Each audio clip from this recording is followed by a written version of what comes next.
নমস্কাৰ, সকলোকে প্ৰীতি আৰু সম্ভাষণ জনাই আজিৰ আলোচনাটি আগবঢ়াইছো। আজি আমি এটি নতুন অধ্যায় BESC 131 block 2 unit 6 school of thought দৰ্শনৰ চিন্তাধাৰাসমূহ এই পাঠ্যৰ ওপৰত আলোচনা কৰিম। এই পাঠ্যৰ জৰিয়তে বিষয়ে এক আলোচনা আগবঢ়োৱা হ'ব। দাৰ্শনিক চিন্তাধাৰাসমূহৰ এক আলোকপাত এই অধ্যায়টিৰ জৰিয়তে আমি জানিবলৈ সক্ষম হ'ম। দাৰ্শনিক চিন্তাধাৰা বুলি ক'লে আমি সাধাৰণতে দুই ধৰণৰ চিন্তাধাৰা আমি আলোচনা কৰোঁ। এটা হ'ল ভাৰতীয় দাৰ্শনিক চিন্তাধাৰা আৰু এটা হৈছে পশ্চিমীয়া দাৰ্শনিক চিন্তাধাৰা বা western thought of school of thought and Indian school of thought. Western বা পশ্চিমীয়া চিন্তাধাৰা বুলি ক'লে আমি প্ৰকৃতিবাদ, আদৰ্শবাদ, প্ৰয়োগবাদ, অস্তিত্ববাদ, বাস্তৱবাদ, মানৱতাবাদ এই দাৰ্শনিক চিন্তাধাৰাসমূহৰ কথা আমি জানো।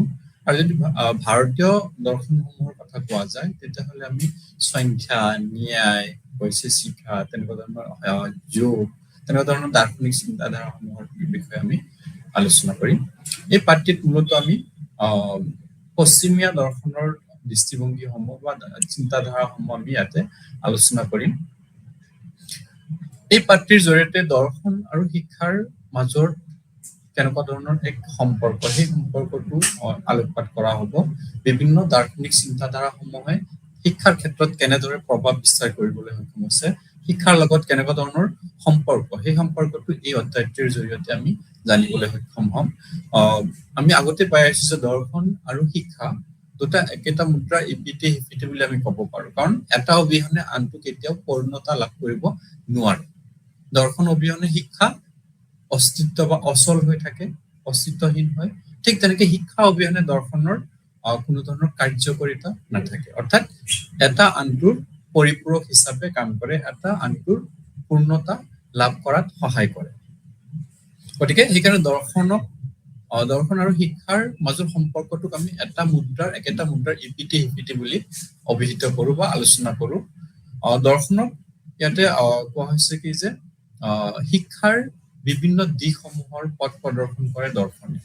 দাৰ্শনিক বিভিন্ন চিন্তাধাৰাসমূহে শিক্ষাৰ বিভিন্ন দিশসমূহক নিৰ্ধাৰণ কৰে। শিক্ষাৰ লক্ষ্য নিৰ্ধাৰণৰ ক্ষেত্ৰতে হওক, পাঠ্যক্ৰম প্ৰস্তুতৰ ক্ষেত্ৰতে হওক, শিক্ষাদান পদ্ধতিৰ ক্ষেত্ৰতে হওক, অনুশাসন ব্যৱস্থাৰ ক্ষেত্ৰতে হওক, শিক্ষক শিক্ষাৰ্থী সম্পৰ্কৰ ক্ষেত্ৰই হওক, এই গোটেইখিনি নিৰ্ধাৰণ কৰি দিয়ে দৰ্শনে। গতিকে দৰ্শনৰ শিক্ষাৰ ওপৰত দৰ্শনৰ প্ৰভাৱ অতি বেছি।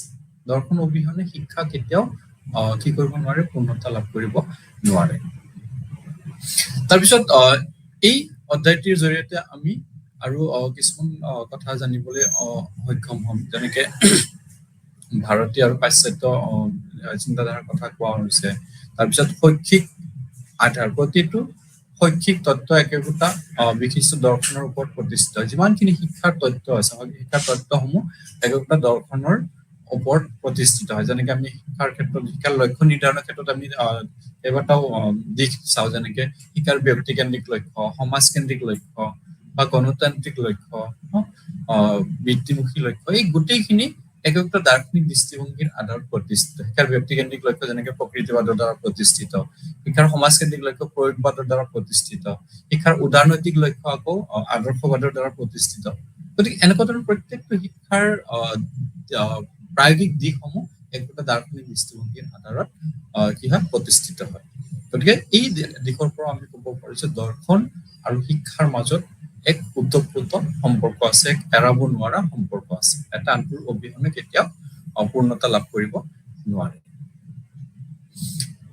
এই গোটটোৰ মূল উদ্দেশ্যসমূহ ইয়াতে কোৱা হৈছে। দৰ্শনৰ বিভিন্ন চিন্তাধাৰাক ব্যাখ্যা কৰা, বিভিন্ন চিন্তাধাৰা মই ক'লোৱে যে বিভিন্ন চিন্তাধাৰা, পশ্চিমীয়া চিন্তাধাৰা বা পাশ্চাত্য চিন্তাধাৰা, এই গোটেইখিনিক ইয়াতে কি কৰা হৈছে, আলোচনা কৰা হ'ব এটা এটাকে, যেনেকে ভাৰতীয় চিন্তাধাৰাসমূহ আৰু পশ্চিমীয় চিন্তাধাৰাসমূহ। বিভিন্ন দাৰ্শনিক চিন্তাধাৰাৰ মূল নীতিসমূহক চিনাক্ত কৰা। প্ৰত্যেকটো দাৰ্শনিক চিন্তাধাৰাৰ মূল নীতি কিছুমান থাকে, যেনেকে প্ৰয়োগবাদৰ নীতি বেলেগ, প্ৰকৃতিবাদৰ নীতি বেলেগ, আদৰ্শবাদৰ নীতি বেলেগ, অস্তিত্ববাদৰ নীতি বেলেগ, বাস্তৱবাদৰ নীতি বেলেগ। প্ৰত্যেকটো দাৰ্শনিক দৃষ্টিভংগীৰ নীতি বেলেগ বেলেগ। গতিকে সেই নীতিসমূহক চিনাক্ত কৰা আৰু সেই নীতিসমূহক চিনাক্ত কৰি সেই দাৰ্শনিক দৃষ্টিভংগীটোক এটা ৰূপত উপস্থাপন কৰা যে সেই দৰ্শনটো আচলতে কি কৰিব বিচাৰিছে, সেই দৰ্শনে কি বিচাৰে, সেই বস্তুখিনি আমি নীতিৰ জৰিয়তে কি কৰিব পাৰো তাৰ বিষয়ে আমি অনুমান পাব পাৰো বা গম পাব পাৰো। তাৰপিছত কৈছে দৰ্শনৰ বিভিন্ন চিন্তাধাৰা শৈক্ষিক প্ৰায়োগিকতা আলোচনা কৰা, যিটো অলপ আগতে কলো যে প্ৰত্যেকটো দৰ্শনৰ শৈক্ষিক প্ৰায়োগিকতা থাকে, শিক্ষাৰ ক্ষেত্ৰত একোটা অৱদান থাকে, শিক্ষাৰ ক্ষেত্ৰত প্ৰযোজ্যতা কিমান সেই সেই দিশসমূহ ইয়াতে আলোচনা কৰা হ'ব। প্ৰত্যেকটো দৰ্শনৰ শিক্ষাৰ ক্ষেত্ৰত ইয়াৰ প্ৰভাৱ আমি পৰা দেখিবলৈ পাওঁ। শিক্ষাৰ বিভিন্ন ক্ষেত্ৰসমূহৰ মাজৰ পৰা বিশেষকৈ আমি 5টা দিশত ইয়াৰ প্ৰভাৱটো বিশেষকৈ আমি পৰিলক্ষিত হোৱা দেখা পাওঁ। এটা হৈছে শিক্ষাৰ লক্ষ্য নিৰ্ধাৰণৰ ক্ষেত্ৰত, দ্বিতীয়তে হৈছে পাঠ্যক্ৰম প্ৰস্তুতৰ ক্ষেত্ৰত, তৃতীয়তে হৈছে শিক্ষাদান পদ্ধতিৰ ক্ষেত্ৰত, চতুৰ্থত কোৱা হৈছে যে শিক্ষক আৰু শিক্ষাৰ্থীৰ মাজৰ সম্পৰ্ক, আৰু পঞ্চমত কোৱা হৈছে অনুশাসন ব্যৱস্থা। এই গোটেইকেইটা দিশ প্ৰত্যেকটো দাৰ্শনিক দৃষ্টিভংগীৰ হিচাপত বেলেগ বেলেগ। গতিকে শিক্ষাৰ ক্ষেত্ৰত সেই দাৰ্শনিক দৃষ্টিভংগীৰ প্ৰভাৱটো কেনেকুৱা সেইখিনি আমি ইয়াতে আলোচনা কৰিম বা আমি জানিবলৈ সক্ষম হ'ম। তাৰপিছত কৈছে সৌৰ দৰ্শন বুজি পোৱা। সৌৰ দৰ্শন ভাৰতীয় দৰ্শনক সৌৰ দৰ্শন বুলি কোৱা হৈছে যে 6টা ভাৰতীয় দৰ্শন, ভাৰতীয় সেই 6টা দৰ্শনক একেলগে সৌৰ দৰ্শন বুলি কোৱা হৈছে। ভাৰতীয় দৰ্শনসমূহক আমি 6টা দৰ্শন আমি ইয়াতে পাওঁ, সেই 6টা একেলগে সৌৰ দৰ্শন বুলি কোৱা হৈছে। সেইখিনিৰ কথা কোৱা হৈছে। পাশ্চাত্য দৰ্শন বুজি পোৱা। পাশ্চাত্য দৰ্শন মই অলপ আগতে কৈছিলো যে যেনেকে প্ৰকৃতিবাদ, প্ৰয়োগবাদ, আদৰ্শবাদ, এইবিলাক পাশ্চাত্য দৰ্শন। গতিকে সেই পাশ্চাত্য দৰ্শনৰ বিষয়ে ইয়াতে আলোচনা কৰা হ'ব, সেই নীতিসমূহ আলোচনা কৰা হ'ব, সেইখিনি বুজি পোৱা হ'ব। আৰু তাৰপিছত কোৱা হৈছে আধুনিক দৃষ্টিভংগী, প্ৰকৃতিবাদ, মানৱতাবাদ বা উত্তৰ আধুনিকতাবাদৰ ক্ষেত্ৰত শিক্ষাৰ এই দাৰ্শনিক দৃষ্টিভংগীসমূহ আধুনিক ক্ষেত্ৰত কেনেকে প্ৰয়োগ কৰে। এইখিনি আমি অতীজৰ পৰা প্ৰাচীন কালৰ পৰা চলি অহা দাৰ্শনিক দৃষ্টিভংগী, যেনেকে আটাইতকৈ পুৰণি দাৰ্শনিক দৃষ্টিভংগীটোৰ কথা ক'লে আমি আদৰ্শবাদৰ কথা কওঁ। আদৰ্শবাদটো সেই কিমান বছৰ আগৰ, সেই আদৰ্শবাদৰ সেই চিন্তাধাৰা, সেই দৃষ্টিভংগীসমূহ আধুনিক শিক্ষা ব্যৱস্থাত তাৰ প্ৰভাৱটো কেনেকুৱা, আধুনিক শিক্ষা ব্যৱস্থাত সেই চিন্তাধাৰা কেনেকে পৰিলক্ষিত হৈছে, সেই বিষয়ে আমি ইয়াতে অৱগত হ'ব পাৰিম এই অধ্যায়টিৰ জৰিয়তে। গতিকে শিক্ষাৰ ক্ষেত্ৰত দাৰ্শনিক দৃষ্টিভংগীসমূহ বা দাৰ্শনিক চিন্তাধাৰাসমূহৰ প্ৰায়োগিকতা আধুনিক সময়ত কেনেকুৱা সেই বিষয়েও আমি ইয়াতে আলোচনা কৰিম। তাৰপিছত কোৱা হৈছে দৰ্শনৰ বিভিন্ন চিন্তাধাৰাৰ মূল দিশসমূহ, যেনেকে পাঠ্যক্ৰম, লক্ষ্য, পদ্ধতি, ছাত্ৰ শিক্ষকৰ সম্পৰ্ক আদিৰ মাজত তুলনা কৰা, এটা দৰ্শনৰ লগত আন এটা দৰ্শনৰ তুলনা কৰা। শিক্ষাৰ লক্ষ্যৰ ক্ষেত্ৰত প্ৰকৃতিবাদে কি কয়, শিক্ষাৰ লক্ষ্যৰ ক্ষেত্ৰত প্ৰয়োগবাদে কি কয়, শিক্ষাৰ লক্ষ্যৰ ক্ষেত্ৰত আদৰ্শবাদে কি কয়, সেই তিনিটা বা যিমানকেইটা দাৰ্শনিক দৃষ্টিভংগী আছে সেইখিনিৰ মাজত তুলনা কৰা। তেতিয়াহে আমাৰ দাৰ্শনিক দৃষ্টিভংগীসমূহৰ ওপৰত এটা ধাৰণা সৃষ্টি হ'ব। সেইখিনি তুলনা কৰি কোনটো বেছি গ্ৰহণযোগ্য, কোনটো বেছি উপকৃত হ'ব বুলি ভবা যায়, সেইখিনিক আমি গ্ৰহণ কৰিম।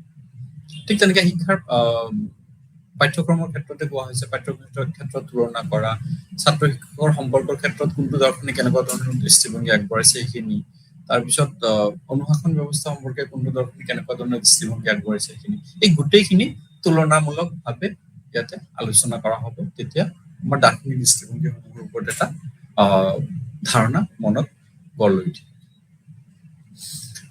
প্ৰথমতে কোৱা হৈছে প্ৰাচীন ভাৰতীয় দৰ্শনসমূহ। আমি পাশ্চাত্য দৰ্শনসমূহৰ বিষয়ে আলোচনা কৰাৰ আগতে আমি প্ৰথমতে ভাৰতীয় দৰ্শনসমূহৰ এটা ধাৰণা লাভ কৰাটো অতি প্ৰয়োজন, কাৰণ ভাৰতীয় দৰ্শনসমূহৰ লগত আমি পাশ্চাত্য দৰ্শনসমূহৰ তেতিয়া কি কৰিব পাৰিম, তুলনা কৰিব পাৰিম যে ভাৰতীয় দৰ্শনসমূহে কেনেকুৱা ধৰণৰ দৃষ্টিভংগীক প্ৰকাশ কৰিছে, কেনেকুৱা ধৰণৰ দিশক প্ৰকাশিত কৰিছে, আৰু পশ্চিমীয়া দৰ্শনসমূহে কেনেকুৱা ধৰণৰ দিশক বেছিকে গুৰুত্ব দিছে। গতিকে তাৰ কাৰণে আমি ভাৰতীয় দৰ্শনৰ এটা ধাৰণা মনত লোৱাটো অতি প্ৰয়োজন। মই অলপ আগতে কৈছিলো যে ভাৰতীয় দৰ্শনৰ যিখিনি চিন্তাধাৰা, সেই চিন্তাধাৰাসমূহক ভাৰতীয় মূলৰ পৰা উৎপত্তি হোৱা, ভাৰতীয় দৰ্শনৰ দৃষ্টিভংগীসমূহ ভাৰতীয় মূলৰ পৰা উৎপত্তি হোৱা, ভাৰতবৰ্ষতে ইয়াৰ উৎপত্তি, গতিকে সেইকাৰণে ইয়াক ভাৰতীয় দৰ্শন বুলি কোৱা হৈছে। গতিকে ইয়াতে ভাৰতীয় দৰ্শনসমূহক দুটা ভাগত ভাগ কৰা হৈছে, এটা হৈছে আস্তিক আৰু এটা হৈছে নাস্তিক। আস্তিক আৰু নাস্তিক। আস্তিক দৰ্শনসমূহক 6টা দৰ্শন আৰু নাস্তিক 2টা দৰ্শন আছে। আস্তিক দৰ্শনসমূহৰ বেদৰ প্ৰামাণিকতাক মানি চলা ভাৰতীয় চিন্তাধাৰাক আস্তিক দৰ্শন বা সৌৰ দৰ্শন বুলি কোৱা হৈছে। যিখিনি ভাৰতীয় দৰ্শনে বেদৰ প্ৰামাণিকতাক মানি চলে, বেদৰ যিখিনি কথা, সেই কথাখিনি যোনটো দৰ্শনে বিশ্বাস কৰে, যিবিলাক দৰ্শনে বিশ্বাস কৰে সেইখিনিক আস্তিক ধৰ্ম বুলি কোৱা হৈছে। আৰু যিখিনি ধৰ্মই বেদৰ প্ৰামাণিকতাক বিশ্বাস নকৰে সেইখিনিক নাস্তিক দৰ্শন বুলি কোৱা হৈছে। গতিকে ইয়াতে আস্তিক ধৰ্ম আমাৰ ভাৰতীয় সমাজ ব্যৱস্থাত আমি আস্তিক ধৰ্ম আমি কেইটা দেখিবলৈ পাওঁ? 6টা। সেইকাৰণে ইয়াক স্বৰ দৰ্শন বুলিও কোৱা হৈছে। জ্ঞান আহৰণৰ পদ্ধতি ইয়াতে কোৱা হৈছে যে জীৱন জগত আৰু আত্মাৰ চৰম মুক্তিৰ বিষয়ে বহুলভাৱে বিশ্লেষণ কৰা হৈছে। ভাৰতীয় দৰ্শনসমূহৰ কথা যদি আমি চাওঁ তেতিয়া এই দৰ্শন কেইটাই কি কৰিছে? মানুহৰ জীৱন সম্পৰ্কে বিভিন্ন চিন্তাধাৰা, বিভিন্ন দিশৰ বিশ্লেষণ কৰিছে। জগত, গোটেই বিশ্ব ব্ৰহ্মাণ্ডৰ বিষয়ে ইয়াতে আলোচনা কৰা হৈছে আৰু আত্মাৰ চৰম মুক্তিৰ বিষয়ে বহুলভাৱে আলোচনা কৰা হৈছে। যোনটো আস্তিক দৰ্শন কেইটাই আত্মাৰ মুক্তিৰ বিষয়ে ইয়াতে বহুলভাৱে আলোচনা কৰিছে। কেনেকে আমাৰ আত্মাটো মুক্তি পাব, বাহ্যিক জগতৰ বিভিন্ন দিশৰ পৰা আত্মাক আমি কেনেকে বিশুদ্ধ কৰি ৰাখিব পাৰো, কেনেকে মুক্ত কৰি ৰাখিব পাৰো, সেই বিভিন্ন কুলকতাৰ পৰা কেনেকে মুক্ত পাব, সেই বিষয়ে এই দৰ্শন কেইটাই, স্বৰ দৰ্শন বা আস্তিক দৰ্শন কেইটাই আলোচনা কৰিছে। তাৰপিছত আমাৰ ভাৰতীয় দৰ্শনৰ যিখিনি দৃষ্টিভংগী আছিলে, সেই দৃষ্টিভংগী সমূহৰ গোটেইকেইটা দৃষ্টিভংগী মূলত আধ্যাত্মিকতাৰ ওপৰত বেছি গুৰুত্ব দিছিলে, আধ্যাত্মিকতাৰ আৰু চৰিত্ৰ গঠনৰ ওপৰত সৰ্বাধিক গুৰুত্ব দিছিলে। আৰু এই দিশটো আৰম্ভ হৈছিলে গুৰুকুল প্ৰথাৰ পৰা। আমাৰ প্ৰাচীন ভাৰতীয় শিক্ষা ব্যৱস্থাৰ এটা অতি জনপ্ৰিয় প্ৰথা আছিলে গুৰুকুল প্ৰথা। গুৰুকুল প্ৰথাত কি কৰে? শিষ্যসকলে নিজৰ গৃহ এৰি গুৰু গৃহত থাকি শিক্ষা লাভ কৰিব লগা হৈছিলে। গুৰু গৃহত থাকি গুৰুৰ যাৱতীয় দিশসমূহ পৰ্যবেক্ষণ কৰি গুৰুৰ আদৰ্শৰে অনুপ্ৰাণিত হৈ গুৰুৰ নিচিনা নিজকে প্ৰস্তুত কৰি তুলিছিলে। আৰু গুৰুৰ গৃহত থাকি শিক্ষা গ্ৰহণ কৰাৰ বাবে এই প্ৰথাটোক গুৰুকুল প্ৰথা বুলি কোৱা হৈছিল। ইয়াতে শিষ্যসকলক কি কৰা হৈছিলে? গুৰুসকলে বিভিন্ন বেদৰ শ্লোক বা বেদৰ বিভিন্ন দিশসমূহৰ ওপৰত শিক্ষা প্ৰদান কৰিছিলে। সমান্তৰালভাৱে সামাজিক জীৱনৰ ওপৰতো বিভিন্ন বিষয়ৰ জ্ঞান প্ৰদান কৰিছিল। শিক্ষাৰ্থীসকলৰ চৰিত্ৰ গঠনৰ ক্ষেত্ৰত গুৰুসকলে বিশেষ ভূমিকা পালন কৰিছিলে। শিক্ষাৰ্থীসকলৰ সুচৰিত্ৰ অধিকাৰী হোৱাটো অতি গুৰুত্বপূৰ্ণ দিশ আছিলে সেই গুৰুকুল প্ৰথাসমূহ। গুৰুকুল প্ৰথাৰ মূল দৃষ্টিভংগীসমূহ আছিলে কি যে গুৰুৱে কি কৰিব? এটা বিশেষ নিৰ্জন ঠাইত আশ্ৰম স্থাপন কৰিব আৰু সেই আশ্ৰমত শিষ্যসকলে, বিভিন্ন ঠাইৰ পৰা শিষ্যসকলে আহি তাত থাকিব আৰু থাকি গুৰু গৃহত থাকি গুৰুৰ গৃহৰ যাৱতীয় ক্ৰিয়াকৰ্মসমূহ কৰিব আৰু গুৰুৰ পৰা জ্ঞান আহৰণ কৰিব। এইটো আছিলে গুৰুকুল প্ৰথা।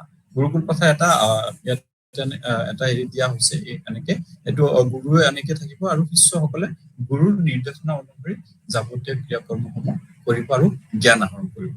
ইয়াতে গুৰুৱে বেদৰ শ্লোকসমূহ আওৰাইছিল, মাতি গৈছিল, শিষ্যসকলে তাক মুখস্থ কৰিব লগা হৈছিলে, মনন বুলি কোৱা হৈছে। মুখস্থ কৰি তাক পিছত শিষ্যসকলে গুৰুৰ আগত সেইখিনি শুনাব লগা হৈছিলে।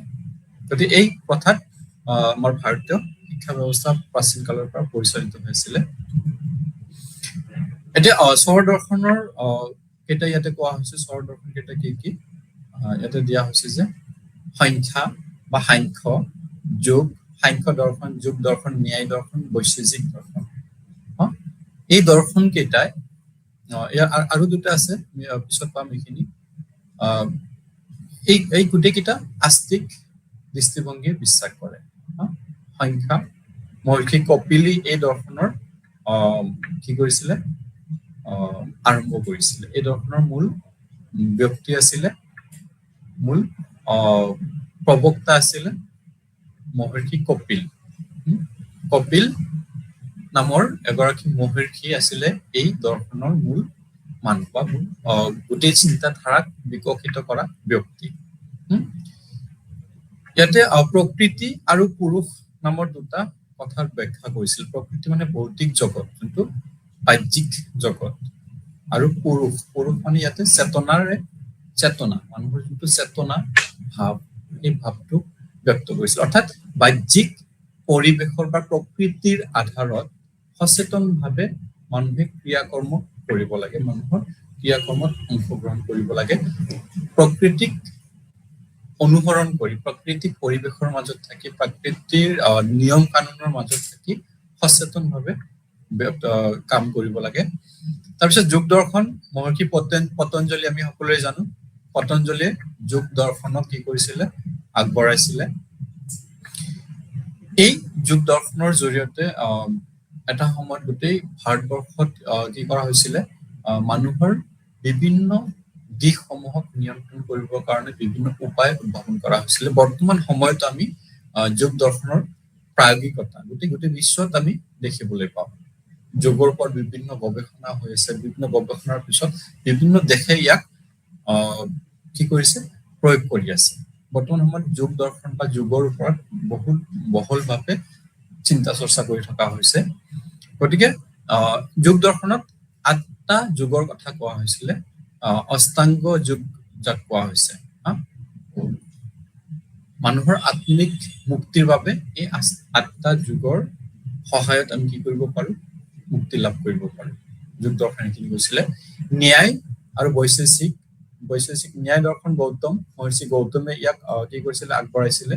ন্যায় দৰ্শন মূলত যুক্তি শাস্ত্ৰৰ আধাৰত প্ৰতিষ্ঠিত। ন্যায় শব্দটোৱে কি কৰে, ন্যায্যতাৰ লগত জড়িত, যুক্তি শাস্ত্ৰৰ আধাৰত প্ৰতিষ্ঠিত। ইয়াতে 4টা প্ৰমাণৰ কথা কোৱা হৈছিলে ন্যায় শাস্ত্ৰত: প্ৰত্যক্ষ, অনুমান, উপমান আৰু শব্দ। এই 4টা প্ৰমাণৰ কথা কোৱা হৈছিলে ন্যায় দৰ্শনত। ইয়াতে জাষ্ট আমি আভাসটোৱে দি আছো, ডিটেইলছত আলোচনা কৰা নাই। বৈশেষিক মহৰ্ষি কনাদ নামৰ এগৰাকী মহৰ্ষিয়ে কি কৰিছিলে, ইয়াক জনপ্ৰিয় কৰি তুলিছিলে। ই বিশ্বব্ৰহ্মাণ্ডৰ পৰমাণু তত্ত্ব আৰু পদাৰ্থ বিশ্লেষণ কৰিছিলে। এই বৈশেষিক দৰ্শনটোৰ জৰিয়তে বিশ্বব্ৰহ্মাণ্ডৰ পৰমাণু তত্ত্ব আৰু পদাৰ্থৰ বিশ্লেষণ কৰিছিলে এই দৰ্শনটোৱে। গতিকে এই 4টা দৰ্শন আৰু 2টা দৰ্শন হল এই 2টা, মীমাংসা আৰু বেদান্ত। মীমাংসা আৰু বেদান্ত, এই 6টা আস্তিক ধৰ্ম, 6 দৰ্শন ভাৰতীয় দৰ্শন, ভাৰতীয় চিন্তাধাৰাত আমি দেখিবলৈ পাওঁ। মীমাংসা দৰ্শনৰ মহৰ্ষি জৈমিনী কি কৰিছিলে, ইয়াক প্ৰৱৰ্তন কৰিছিলে। মহৰ্ষি জৈমিনী ইয়াক প্ৰৱৰ্তন কৰিছিলে। ইয়াক বিভিন্ন বেদৰ কৰ্মকাণ্ড সমূহক ইয়াতে কি কৰা হৈছে, প্ৰাধান্য দিয়া হৈছে। যাগ যজ্ঞৰ বিষয়ে সঠিক ব্যৱহাৰ প্ৰয়োগৰ বিষয়ে ইয়াত আলোচনা কৰা হৈছিলে মীমাংসা দৰ্শনত। বেদৰ যিখিনি কৰ্মকাণ্ড, সেই কৰ্মকাণ্ডটোৰ দিশ ইয়াতে প্ৰতিফলিত কৰা হৈছে আৰু ইয়াত যাগ যজ্ঞৰ বিভিন্ন নীতি, বিভিন্ন ব্যৱহাৰ, প্ৰায়োগিক দিশসমূহৰ বিষয়ে আলোচনা কৰা হৈছিলে। কৰ্তব্য আৰু ধৰ্ম, ইয়াত জীৱন, ধৰ্ম আৰু সামাজিক দায়িত্ব পালনৰ শিক্ষামূলক ভেটি হিচাপে লোৱা হয়। এই মীমাংসা দৰ্শনৰ যিখিনি আদৰ্শ, সেইখিনি মানুহৰ জীৱন, ধৰ্ম আৰু সামাজিক দায়িত্ব পালনৰ লগত জড়িত বিভিন্ন দিশ ইয়াতে প্ৰতিফলিত কৰা হৈছে। তাৰপিছত উত্তৰ মীমাংসা বা বেদান্ত দৰ্শন। বেদান্ত দৰ্শনত কি কৰা হৈছে, মহৰ্ষি বাদনাৰায়ণ নামৰ এগৰাকী মহৰ্ষিয়ে কি কৰিছিলে, ইয়াক জনপ্ৰিয় কৰি তুলিছিলে। ইয়াতে কোৱা হৈছে যে এই দৰ্শন কোৱা হৈছে জগতৰ একমাত্ৰ চৰম সত্য হৈছে ব্ৰহ্ম আৰু ইয়াৰ সৈতে আত্মাৰ সম্পৰ্ক বুজোৱা হয়। ব্ৰহ্মৰ লগত আত্মাৰ সম্পৰ্ক থকা বুলি এই দৰ্শনে বিশ্বাস কৰে। বেদান্ত, বেদৰ অন্ত যোনটো দিশ, সেইটো ইয়াতে প্ৰকাশ কৰা হৈছে। ইয়াতে কৈছে যে অহং ব্ৰহ্মাস্মি লাভ কৰাই হৈছে বেদান্ত শিক্ষাৰ সৰ্বোচ্চ লক্ষ্য। আত্ম উপলব্ধি, নিজৰ উপলব্ধিৰ জৰিয়তে পৰম ব্ৰহ্মাক কি কৰিব পৰা, অনুধাৱন কৰিব পৰা।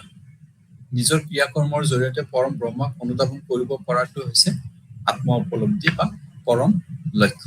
গতিকে এইখিনি আছিলে ভাৰতীয় দৰ্শনৰ মূল 6টা আস্তিক দাৰ্শনিক দৃষ্টিভংগী। এতিয়া আমি পশ্চিমীয়া দৰ্শনৰ কথা কৈছিলো। পশ্চিমীয়া দৰ্শন যোনটো আমাৰ মূল বিষয়, সেইখিনি আমি আলোচনা কৰিম। প্ৰথমতে কোৱা হৈছে আদৰ্শবাদ। আদৰ্শবাদ হল এক আধ্যাত্মিক দৃষ্টিভংগীৰ আধাৰত মানসিক ক্ৰিয়াকলাপৰ ওপৰত প্ৰতিষ্ঠিত এক দাৰ্শনিক দৃষ্টিভংগী, দাৰ্শনিক চিন্তাধাৰা। পশ্চিমীয়া দৰ্শনৰ আটাইতকৈ পুৰণি দৰ্শনটো হৈছে আদৰ্শবাদ। আটাইতকৈ পুৰণি দৰ্শন আদৰ্শবাদ। মানসিক প্ৰাধান্য, আদৰ্শবাদে ভৌতিক জগততকৈ আধ্যাত্মিক আৰু মানসিক জগতখনক অধিক গুৰুত্ব দিয়ে। মই অলপ আগতে যোনটো ক'লো ভৌতিক জগতত কি হৈ আছে সেইখিনি আদৰ্শবাদৰ বিচাৰ্য বিষয় নহয়।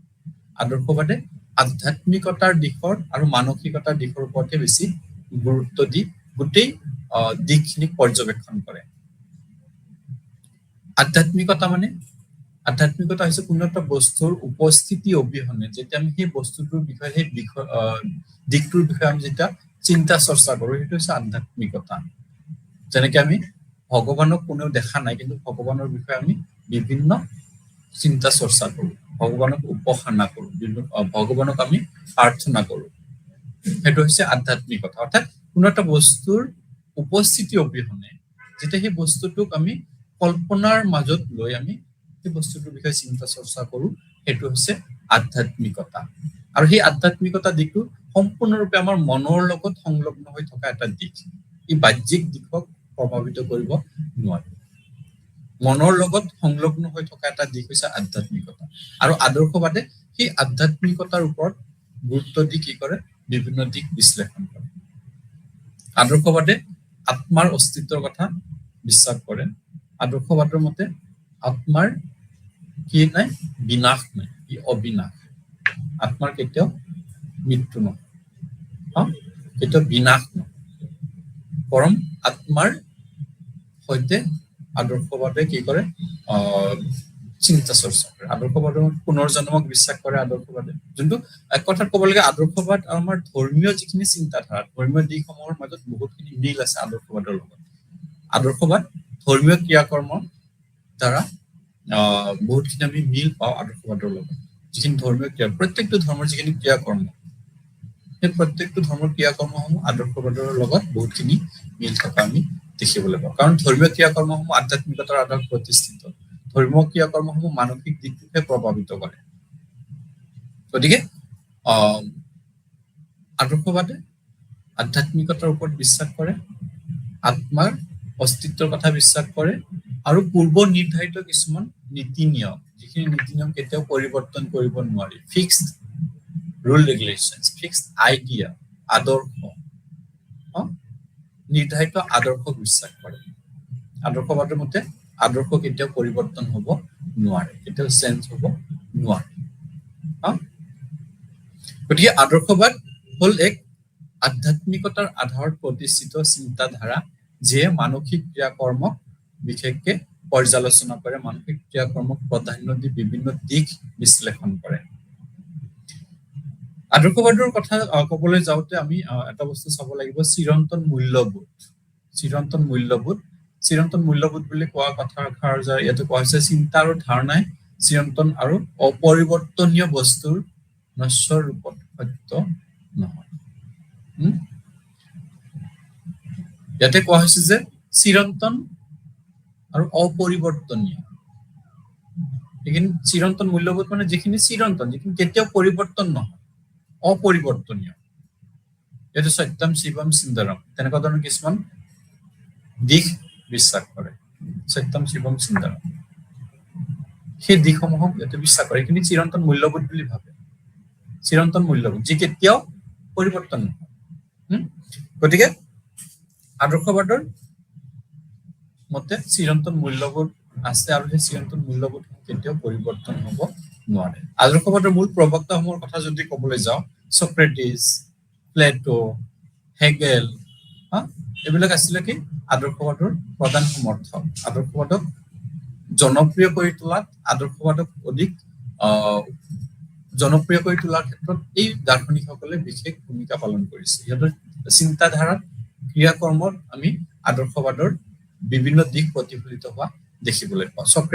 চক্ৰেটিছৰ নাম আমি সকলোৱে জানো, প্লেটো, কাণ্ট, হেগেল, এই দাৰ্শনিক চিন্তাধাৰাসমূহ, এই দাৰ্শনিকসমূহে আদৰ্শবাদ দাৰ্শনিক চিন্তাধাৰা কি কৰিছে অধিক জনপ্ৰিয় কৰি তুলিছে আৰু অধিক গোটেই বিশ্বত ইয়াৰ পৰিচয় কৰাই দিবলৈ সক্ষম হৈছে।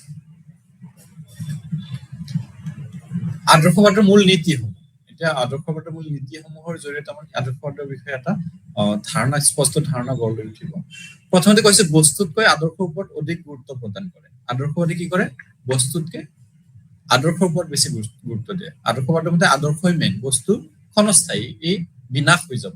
বস্তু মানে পদাৰ্থ, পদাৰ্থ কি আছে, বিনাশ আছে, কিন্তু আদৰ্শ কেতিয়াও বিনাশ নাই। বস্তু ক্ষণস্থায়ী, আদৰ্শ স্থায়ী।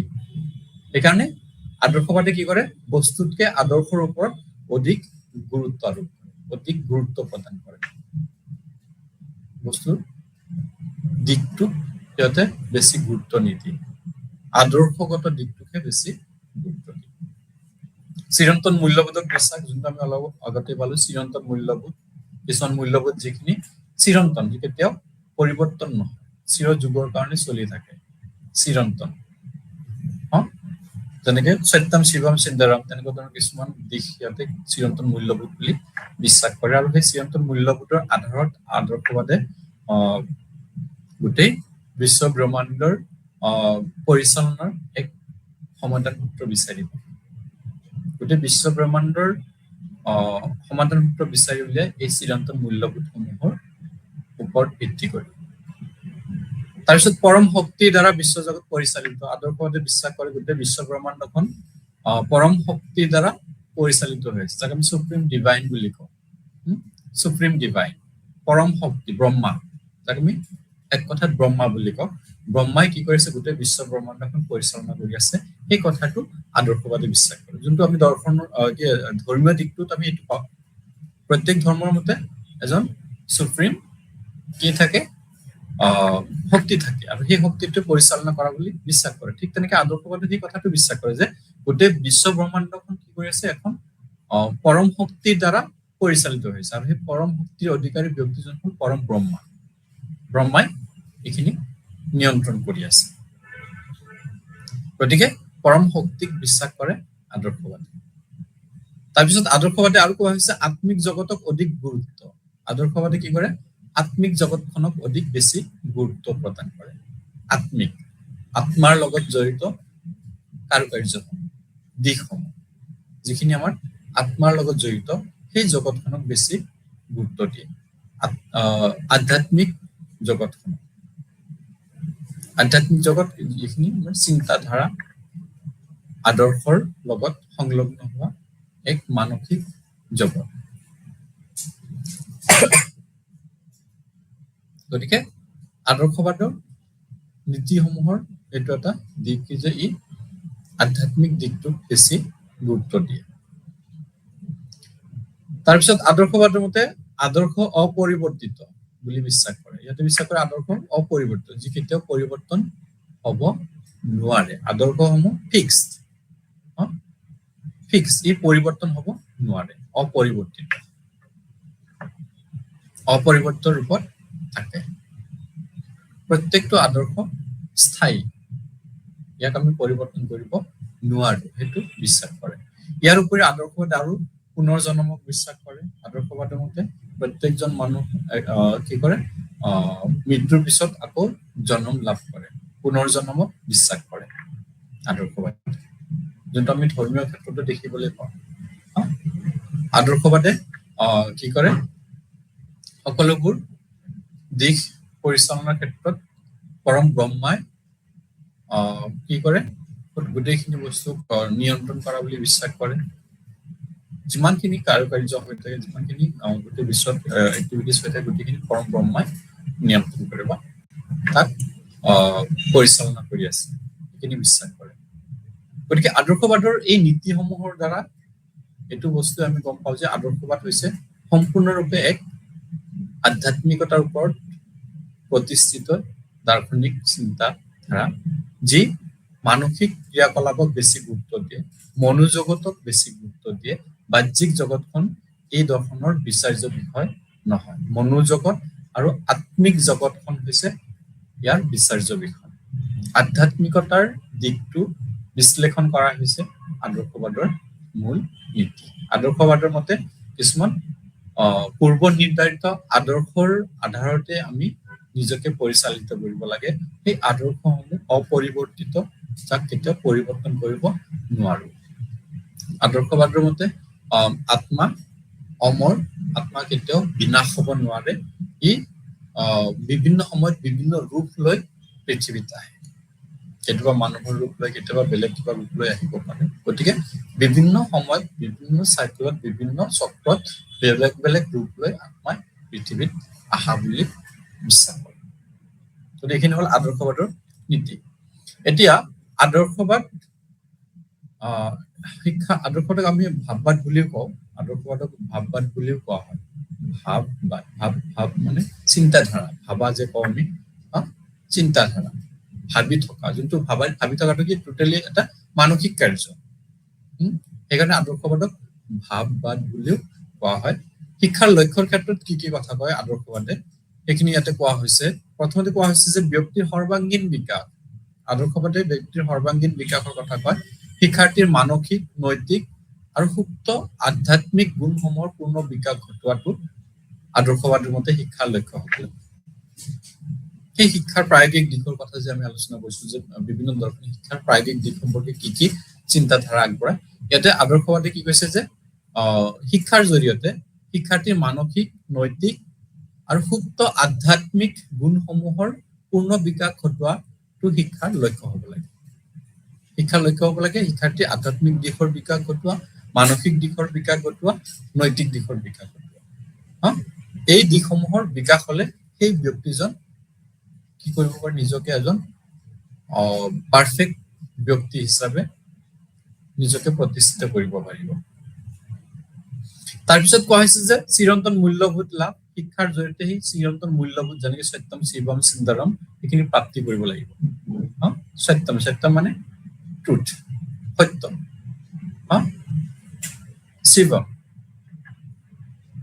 শিৱম সুন্দৰম এই দিশসমূহক প্ৰাপ্তি কৰিব লাগিব এই দিশসমূহক আয়ত্ত কৰিব পৰা হ'ব লাগিব শিক্ষাৰ জৰিয়তে এই দিশসমূহক আয়ত্ত কৰিব পৰা হ'ব লাগিব আৰু প্ৰত্যেকজন ব্যক্তিৰ সত্যম শিৱম দিশটো প্ৰাপ্তি কৰিবৰ কাৰণে প্ৰয়োজনীয় ব্যৱস্থা শিক্ষাই কৰিব লাগিব শিক্ষাৰ পাঠ্যক্ৰমে হওক বা অন্যান্য শিক্ষাৰ দিশসমূহ এই দিশ সত্যম শিৱম সুন্দৰমৰ দিশটো গুৰুত্ব দি নিৰ্ধাৰণ কৰিব লাগে গতিকে শিক্ষাৰ লক্ষ্য হ'ব লাগে চিৰন্তন মূল্যবোধ লাভ কৰা চিৰন্তন মূল্যবোধসমূহ লাভ কৰা শিক্ষাৰ লক্ষ্য হ'ব লাগে বুলি আদৰ্শবাদে বিশ্বাস কৰে তাৰপিছত আদৰ্শবাদে আৰু কোৱা হৈছে আত্ম উপলব্ধিৰ কথা কয় আত্ম উপলব্ধি নিজৰ ক্ৰিয়া কৰ্ম নিজৰ কাৰুকাৰ্য উপলব্ধি কৰাৰ উপৰিও আধ্যাত্মিক দিশটোৰ ওপৰত গুৰুত্ব আৰোপ কৰি আধ্যাত্মিকতাৰ দিশটোত বিকশিত হৈ পৰম শক্তি চৰম সত্যক উপলব্ধি কৰিব পৰাটো শিক্ষাৰ লক্ষ্য হ'ব লাগে আত্মিক বা আত্ম উপলব্ধি ইয়াতে কোৱা হৈছে আধ্যাত্মিক প্ৰক্ৰিয়া বা আধ্যাত্মিক ক্ৰিয়াসমূহৰ জৰিয়তে শিক্ষাৰ্থীসকল চৰম সত্য আৰু মুক্তিৰ পথ বাছি উলিয়াব লাগে শিক্ষাৰ জৰিয়তে মুক্তিৰ পথ গোটেই বিশ্ব ব্ৰহ্মাণ্ডত যিমান মানুহ আছে প্ৰত্যেক মানুহে ইয়াতে শিক্ষাৰ জৰিয়তে মুক্তি লাভ কৰিব লাগে প্ৰত্যেকজন মানুহৰ মাজত লুকাই থকা কিছুমান দিশ যিখিনি আমাক ক্ষতিকাৰক সেই দিশসমূহৰ পৰা আমি মুক্তি লাভ কৰিব লাগে সেই দিশসমূহৰ পৰা কেনেকে মুক্তি লাভ কৰিব পাৰো সেই মুক্তিৰ পথটো নিৰ্ধাৰণ কৰি দিব আধ্যাত্মিকতাৰ দিশসমূহ আৰু সেই আধ্যাত্মিকতাৰ দিশসমূহৰ উপলব্ধিৰ জৰিয়তে শিক্ষাৰ্থীসকলে নিজৰ মুক্তিৰ পথ নিজে বাছি উলিয়াব আৰু শিক্ষাৰ লক্ষ্য সেইটো হ'ব লাগে এটা আৰু কোৱা হৈছে যে আধ্যাত্মিকতাৰ বিকাশ সাধন কৰা প্ৰত্যেকজন ব্যক্তিক আধ্যাত্মিকভাৱে এজন শক্তিশালী ব্যক্তি হিচাপে প্ৰতিষ্ঠিত কৰাটো শিক্ষাৰ লক্ষ্য হ'ব লাগে আধ্যাত্মিক ক্ষেত্ৰত চিন্তা চৰ্চাৰ ক্ষেত্ৰত ভগৱানক উপলব্ধি কৰিব পৰা সুপ্ৰিম ডিভাইন চৰম সেই পৰম শক্তিক অনুধাৱন কৰিব পৰাটো আধ্যাত্মিকতাৰ জৰিয়তে আমি তাক অনুধাৱন কৰিব পাৰো গতিকে সেইখিনিক বিকাশ কৰাৰ কথা কোৱা হৈছে সভ্যতা সংস্কৃতিক সংৰক্ষণ আৰু ৰূপান্তৰ কৰা প্ৰত্যেক সমাজত কিছুমান সভ্যতা সংস্কৃতি থাকে সেই সভ্যতা সংস্কৃতিখিনিক সংৰক্ষণ কৰিব লাগে আৰু নেক্সট পৰৱৰ্তী প্ৰজন্মলৈ তাক ৰূপান্তৰ কৰিব লাগে তেতিয়াহে সমাজৰ যিখিনি আদৰ্শ, সমাজৰ যিখিনি নীতি নিয়ম, সেইখিনি এটা প্ৰজন্মৰ পৰা আন এটা প্ৰজন্মলৈ কি হ'ব, ৰূপান্তৰিত হ'ব। যদি সভ্যতা সংস্কৃতি সংৰক্ষণ কৰা নহয়, তেতিয়াহ'লে সেই আদৰ্শ, সেই নীতি, সেই মূল্যবোধ পিছৰ প্ৰজন্মই কি কৰিব নোৱাৰে, তাক জানিব নোৱাৰে। সেইকাৰণে আদৰ্শবাদী কয় শিক্ষাৰ এটা লক্ষ্য হ'ব লাগে কি, যে প্ৰত্যেক সমাজৰ যিখিনি সভ্যতা সংস্কৃতি আছে, সেই সভ্যতা সংস্কৃতিখিনিক সংৰক্ষণ কৰা আৰু শিক্ষাৰ জৰিয়তে পিছৰ প্ৰজন্মলৈ তাক ৰূপান্তৰ কৰা। অৰ্থাৎ ইয়াতে পাঠ্যক্ৰমত সেইখিনি সংৰক্ষণ কৰি ৰাখিব আৰু পিছৰ প্ৰজন্মই তাক জানিবৰ কাৰণে সুবিধা প্ৰদান কৰিব। গতিকে এই আদৰ্শবাদৰ শিক্ষাৰ ক্ষেত্ৰত এই লক্ষ্যসমূহ আমি দেখিবলৈ পাওঁ। তাৰপিছত আদৰ্শবাদৰ পাঠ্যক্ৰম আৰু শিক্ষকৰ ভূমিকা সম্পৰ্কে কি কয়, এইখিনি যদি চাওঁ, আদৰ্শবাদৰ মতে পাঠ্যক্ৰম হ'ব লাগে মানৱীয় বিষয়সমূহৰ প্ৰাধান্য দি বিষয়সমূহ নিৰ্ধাৰণ কৰিব লাগে। মানৱীয় বিষয়সমূহ, মানৱীয় বিষয় যেনেকে সাহিত্য, কলা, ইতিহাস, সংগীত, দৰ্শন, ইয়াত বেছিকে গুৰুত্ব দিয়াৰ কথা কোৱা হৈছে। বিজ্ঞানতকৈ মানৱীয় দিশসমূহক বেছি গুৰুত্ব দিয়াৰ কথা আদৰ্শবাদে কয়। অৰ্থাৎ আদৰ্শবাদৰ দৃষ্টিভংগী মানৱীয় দৃষ্টিভংগীৰ ওপৰত প্ৰতিষ্ঠিত, বৈজ্ঞানিক দৃষ্টিভংগী ইয়াতে বেছি প্ৰতিফলিত হোৱা দেখা নাযায়। সাহিত্য, কলা, সংগীত, ইতিহাস এইবিলাক মানৱীয় বিষয়। সেই মানৱীয় বিষয়সমূহক বেছি গুৰুত্ব দিয়াৰ কথা কোৱা হৈছে। বিজ্ঞানতকে এই বিষয়সমূহক বেছি গুৰুত্ব দিয়াৰ কথা কৈছে। বিজ্ঞানক টোটেলি একদম অৱহেলা কৰা নাই, বিজ্ঞানকো আমি গুৰুত্ব দিব লাগে, কিন্তু বিজ্ঞানতকে আমি সেই মানৱীয় বিষয়সমূহক বেছি গুৰুত্ব প্ৰদান কৰিব লাগে। তেতিয়াহে আধ্যাত্মিকতাৰ বিকাশ হ'ব। কাৰণ বিজ্ঞানেতো আধ্যাত্মিকতাক বিশ্বাস নকৰে। বিজ্ঞানে সকলো বস্তু কি প্ৰমাণ সাপেক্ষে বিশ্বাস কৰে, এভিডেন্স বেচিছ হ'ব লাগে। এতিয়া আধ্যাত্মিকতাৰ কিছুমান বস্তু, আধ্যাত্মিকতা ইয়াতে কোৱাই হৈছে যে কোনো বস্তু প্ৰেজেন্ট, উপস্থিতি অবিহনে আমি তাক চিন্তা চৰ্চা কৰা। কিন্তু বিজ্ঞানে প্ৰেজেন্স, কোনো বস্তুৰ উপস্থিতিৰ আধাৰতহে তাক বিশ্লেষণ কৰিব, কিন্তু আদৰ্শবাদী কোনো বস্তুৰ উপস্থিতি অবিহনে তাক বিশ্লেষণ কৰে। গতিকে দুটা টোটেলি অপজিট, বিপৰীত দিশ। গতিকে সেইকাৰণে ইয়াতে কৈছে যে আমি বিজ্ঞানক বেছি গুৰুত্ব নিদি আদৰ্শবাদৰ মতে আমি মানৱীয় বিষয়সমূহক বেছি প্ৰাধান্য দিব লাগে পাঠ্যক্ৰম যেতিয়া আমি প্ৰস্তুত কৰিম, কলা সাহিত্যৰ ওপৰত গুৰুত্ব দি পাঠ্যক্ৰম প্ৰস্তুত কৰিম। তাৰপিছত ইতিহাস, সংগীত, দৰ্শন এইবিলাক কি মানৱীয় বিষয়, এইখিনি আমি পাঠ্যক্ৰমত স্থান দিব লাগে। এতিয়া কলা সাহিত্যৰ সম্পৰ্কে বিভিন্ন চিন্তাধাৰা, বিভিন্ন বিষয়সমূহ পাঠ্যক্ৰমত অন্তৰ্ভুক্ত হ'ব। কলা সম্পৰ্কে বিভিন্ন দিশসমূহ, সংগীত, তেনেকুৱা ধৰণৰ বিভিন্ন দিশসমূহ অন্তৰ্ভুক্ত হ'ব।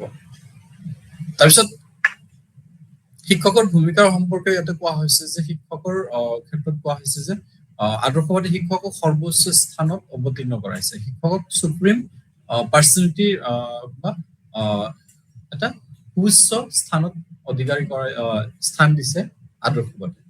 আদৰ্শবাদৰ মতে শিক্ষকসকল হ'ল উচ্চ সন্মানীয় ব্যক্তি। গতিকে সেই ব্যক্তিসকলক আমি সদায় উচ্চ স্থানতে কি কৰিব লাগে, স্থান দিব লাগে। ইয়াতে শিক্ষকসকলক সন্মানীয় ব্যক্তি কোৱা হৈছিলে যে আধ্যাত্মিক নিৰ্দেশক, আদৰ্শ, ব্যক্তিত্ব আৰু জ্ঞানৰ মূৰ্ত প্ৰতীক বুলি কোৱা হৈছে। শিক্ষকসকল অধিক জ্ঞানী, আধ্যাত্মিক ক্ষেত্ৰত অধিক শক্তিশালী আৰু সুব্যক্তিত্বৰ অধিকাৰী বুলি কোৱা হৈছে। শিক্ষক হবৰ কাৰণে ইয়াতে কিছুমান বিশেষ গুণৰ প্ৰয়োজন। সেই গুণখিনি থাকিলে তেওঁ শিক্ষক হ'ব পাৰিব। যিকোনো মানুহে শিক্ষক হ'ব নোৱাৰে। আৰু যিহেতু আদৰ্শবাদী শিক্ষকক সমাজত এটা অতি উচ্চ স্থানত স্থান দিছে, আৰু সেই গুণসমূহ যেতিয়া এজন ব্যক্তি থাকিব, সঁচাকে সেই ব্যক্তিজন উচ্চ স্থানত অৱতীৰ্ণ হ'ব পাৰিব। গতিকে শিক্ষকৰ উচ্চ আসন আদৰ্শবাদত দেখা যায়। গোটেই শিক্ষা ব্যৱস্থাত শিক্ষকৰ নিয়ন্ত্ৰণত থাকে। শিক্ষকজনে যি ক'ব শিক্ষাৰ্থীসকলে বিনা দ্বিধাই তাক মানি চলিব লাগিব। শিক্ষকজন ইয়াতে আধ্যাত্মিক নিৰ্দেশক হিচাপে কাম কৰে, আৰু শিক্ষকজনৰ মতে গোটেই শিক্ষা ব্যৱস্থাটো পৰিচালিত হয়। শিক্ষকজনৰ সকলো শিক্ষা ব্যৱস্থাৰ মূল চাবিকাঠি বুলি কোৱা হৈছে। অৰ্থাৎ আদৰ্শবাদৰ মতে গোটেই শিক্ষা ব্যৱস্থা শিক্ষক কেন্দ্ৰিক হৈ উঠা দেখা যায়। অৰ্থাৎ শিক্ষকে যি ক'ব শিক্ষাৰ্থীসকলে বিনা দ্বিধাই তাক মানিব লাগিব। কোনো ধৰণৰ ইয়াতে শিক্ষাৰ্থীসকলে কোনো ধৰণৰ প্ৰশ্ন কৰিব নোৱাৰিব। শিক্ষকে যি কৈছে সেইটোৱে মানি চলিব লাগিব। যোনটো বৰ্তমানৰ শিক্ষা ব্যৱস্থাত সেইটো এটা মতবিৰোধৰ সৃষ্টি হৈছে যে শিক্ষাৰ্থীকেন্দ্ৰিক শিক্ষাৰ্থীসকলৰ মানসিক বিকাশত বিভিন্ন সমস্যাৰ সৃষ্টি কৰিব পাৰে। অৰ্থাৎ শিক্ষাৰ্থীসকলৰ যদি মনোগ্ৰাহী নহয়, শিক্ষাৰ্থীসকলে যদি শিকিব নিবিচাৰে, শিক্ষকজনৰ জোৰ জবৰদস্তি তাক শিকালে সেইটো ফলপ্ৰসূতা লাভ কৰিব নোৱাৰে। বৰ্তমানৰ এইটো ধাৰণা বিকাশ হৈছে, কিন্তু আধুনিক সময়ত প্ৰাচীন সময়ত সেইটোৱে আছিল যে শিক্ষকসকলে যি কৈছে সেইটোৱে বিনা দ্বিধাই শিষ্যসকলে মানিব লগা হৈছিল। আমাৰ ইভেন কি আমাৰ ভাৰতীয় সমাজ ব্যৱস্থা আমি সেইখিনি দেখিবলৈ পাওঁ। ভাৰতীয় যোনটো গুৰুকুলৰ কথা কোৱা হৈছে, গুৰুকুলত সেই আদৰ্শবাদৰ সেই শিক্ষকৰ ভূমিকাটো আমি গুৰুকুল শিক্ষা ব্যৱস্থাতো দেখিবলৈ পাওঁ। গুৰুকুল শিক্ষা ব্যৱস্থাত আদৰ্শবাদৰ শিক্ষকৰ যোনটো বৰ্ণনা, সেই বৰ্ণনাটো আমি ইয়াতে সঠিক ৰূপত প্ৰয়োগ কৰা আমি দেখিবলৈ পাওঁ। শিক্ষকজনক উচ্চ স্থান দিছে, সু ব্যক্তিত্ব অধিকাৰী হ'ব লাগিব, আধ্যাত্মিক দিশত শক্তিশালী হ'ব লাগিব, তাৰপিছত জ্ঞানী হ'ব লাগিব। গতিকে সেই গোটেইখিনি আমি গুৰুকুল শিক্ষা ব্যৱস্থাত, প্ৰাচীন আমাৰ ভাৰতীয় শিক্ষা ব্যৱস্থাত আমি সেইখিনি দেখিবলৈ পাওঁ। তাৰপিছত ইয়াতে কোৱা হৈছে যে কঠোৰ অনুশাসনৰ ক্ষেত্ৰত কোৱা হৈছে কি যে আত্মনিয়ন্ত্ৰণ আৰু চৰিত্ৰ গঠনৰ বাবে শৃংখলায়িত পৰিৱেশৰ প্ৰয়োজন। এইটো কঠোৰ অনুশাসনৰ কথা কোৱা হৈছে। আদৰ্শবাদৰ মতে কঠোৰ অনুশাসন, শিক্ষকে যি কব তাক শিক্ষাৰ্থীসকলে মানিবই লাগিব কঠোৰভাৱে। যদি শিক্ষকৰ কথা অমান্য কৰে শাস্তিৰ সন্মুখীন হ'ব। শিক্ষকৰ কথা যদি কিবা কাৰণত মানি চলা নাই তেতিয়াহ'লে তেওঁ শাস্তিৰ সন্মুখীন হ'বই লাগিব। কঠোৰ অনুশাসন, শিক্ষকে যি কৈছে তাকে মানিব লাগিব। ইভেন কি গুৰুকুল চিষ্টেমত আমি যদি চাওঁ, গুৰুকুল চিষ্টেমত সেইটো বস্তু আছিলে, শিক্ষাৰ্থীসকলে কোনো ধৰণৰ সুগন্ধি দ্ৰব্য ব্যৱহাৰ কৰিব নোৱাৰিব, ব্যয়বহুল জীৱন যাপন কৰিব নোৱাৰিব, আৰামদায়ক জীৱন যাপন কৰিব নোৱাৰিব। ৰাতিপুৱা শুই উঠাৰ আগতে শিষ্যসকলে শুই উঠিব লাগিব, উঠি গৃহৰ যাৱতীয় ক্ৰিয়াকৰ্ম কৰিব লাগিব, গুৰুৰ কাৰণে আহাৰ প্ৰস্তুত কৰিব লাগিব, আকৌ গুৰু গৃহত যাৱতীয় ক্ৰিয়াকৰ্ম কৰি ৰাতি আকৌ গুৰু হোৱাৰ পিছতে শুব পাৰিব। তাৰমানে গোটেই ব্যৱস্থাটো কটকটীয়া নীতি নিয়মৰ মাজত পৰিচালিত হৈছিলে। যদি কোনোবা এজন শিক্ষাৰ্থীয়ে তাক মানি চলিব পৰা নাই তেতিয়াহ'লে তাক শাস্তিৰ সন্মুখীন হ'ব লগা হৈছিলে। গতিকে ই এক কঠোৰ অনুশাসন আছিলে, যোনটো আমি আদৰ্শবাদতো দেখিবলৈ পাওঁ। আদৰ্শবাদৰ সেই একে ধৰণৰ ধাৰণা আমি দেখিবলৈ পাওঁ। ইয়াতে আৰু আদৰ্শবাদৰ আৰু এটা বস্তু ৰৈ গ'ল শিক্ষাদান পদ্ধতি। শিক্ষাদান পদ্ধতি সম্পৰ্কে আদৰ্শবাদে অতি গুৰুত্বপূৰ্ণ কিছুমান দিশৰ কথা কৈছে, যোনটো আমাৰ বৰ্তমান শিক্ষা ব্যৱস্থাত আমি সেইখিনি পৰিচালিত হোৱা দেখিবলৈ পাওঁ। যেনেকে বক্তৃতা পদ্ধতি, আদৰ্শবাদৰ মতে বক্তৃতা পদ্ধতিৰ এটা অতি উপযোগী পদ্ধতি। ইয়াৰ জৰিয়তে আমি বৃহৎ সংখ্যক শিক্ষাৰ্থীক একে সময়তে শিক্ষাদান কৰিব পাৰোঁ। লেকচাৰ মেথড, বক্তৃতা পদ্ধতি। বক্তৃতা পদ্ধতি সেই আধাৰতে বৰ্তমান আমাৰ শিক্ষা ব্যৱস্থাত আমি দেখিবলৈ পাওঁ, বিশেষকৈ শিক্ষাৰ উচ্চ স্তৰত আমি দেখিবলৈ পাওঁ বক্তৃতা পদ্ধতিটো। ইয়াতে শিক্ষকজন একোটা বিষয়ৰ ওপৰত কি কৰিব, বক্তৃতা প্ৰদান কৰিব, শিষ্যসকলে তাক শ্ৰৱণ কৰিব আৰু মনন কৰিব, তাক মনত ৰাখিব, শুনিব আৰু মনত ৰাখিব। তাৰপিছত আৰু কোৱা হৈছিলে কি যে আলোচনা পদ্ধতি, ডিছকাশ্যন মেথড, আলোচনা পদ্ধতি। গুৰুৱে কি কৰিছিলে, যদি আমি প্ৰাচীন ভাৰতীয় শিক্ষা ব্যৱস্থা চাওঁ, কাৰণ গুৰুকুলটো টোটেলি আদৰ্শবাদৰ নীতিৰ আধাৰত প্ৰতিষ্ঠিত, একেধৰণৰ বস্তু। সেইকাৰণে বাৰে বাৰে মই প্ৰাচীন ভাৰতীয় শিক্ষাৰ উদাহৰণে দিব লগা হৈছে। ইয়াতে কি কৰা হৈছিলে, বিভিন্ন বিষয় এটা লৈ আলোচনাৰ আয়োজন কৰিছিলে আৰু শিক্ষাৰ্থীসকলে সেই আলোচনাত অংশগ্ৰহণ কৰি সেই বিষয়টোৰ ওপৰত গভীৰ জ্ঞান লাভ কৰিবলৈ সক্ষম হৈছিল, আলোচনা পদ্ধতি। তাৰপিছত আলোচনা চক্ৰ, তৰ্ক